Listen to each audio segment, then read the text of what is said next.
Oke, yuk kita coba bedah satu ide yang kelihatannya simpel, tapi mungkin ini bisa mengubah cara kita memandang sabar untuk selamanya. Pernah nggak sih kita berhenti sejenak buat benar-benar mikirin sabar tuh sebenarnya kayak gimana rasanya di dalam diri kita? Ternyata ya, jawabannya mungkin ada di sesuatu yang kita semua udah kenal banget. Sabar itu ya cek puasa. Hah? Kok bisa? Nah, ini yang akan kita urai bareng-bareng. Coba deh bayangin pas puasa. Dari subuh, perjuangan pertama dimulai dari dalam kan. Rasa lapar yang pelan-pelan makin berasa. Terus seiring berjalannya hari, tantangan lainnya muncul.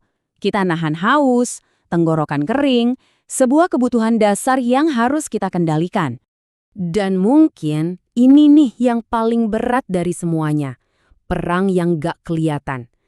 Kita berjuang buat nahan gejolak emosi di dalam diri. Bener kan?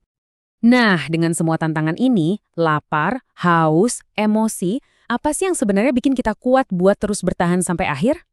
Jawabannya tuh simpel banget, tapi dalam. Kekuatan itu datang dari sebuah keyakinan. Keyakinan mutlak kalau maghrib waktu berbuka pasti akan datang. Itu bukan sekedar harapan loh, itu sebuah kepastian.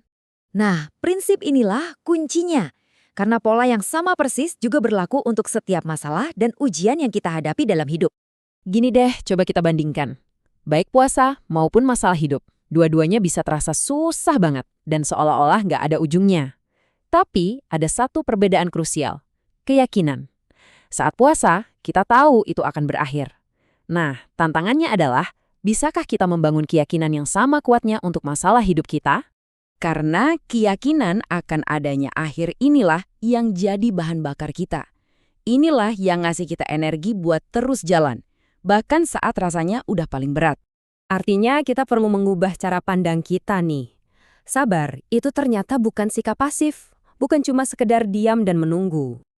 Sabar yang sesungguhnya itu adalah sebuah proses yang aktif. Kombinasi kuat dari 3 tindakan, terus berusaha sekuat tenaga, terus memanjatkan doa, dan yang jadi fondasinya, terus percaya. Percaya pada apa? Ya percaya kalau waktu berbuka dari setiap masalah kita, maghribnya hidup kita itu pada akhirnya pasti akan tiba juga. Jadi saya mau bicara langsung sama kamu sekarang.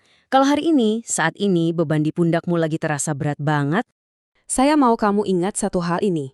Coba lihat dari sudut pandang ini. Kamu itu bukan sekedar menderita. Kamu itu lagi berpuasa melewati sebuah ujian hidup. Kamu sedang dalam proses bertahan, dengan keyakinan kalau waktu berbuka akan tiba.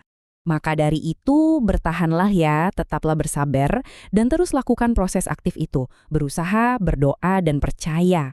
karena yakinlah sama pastinya seperti matahari yang terbenam setiap hari, waktu berbuka dari kesulitanmu pun akan segera tiba.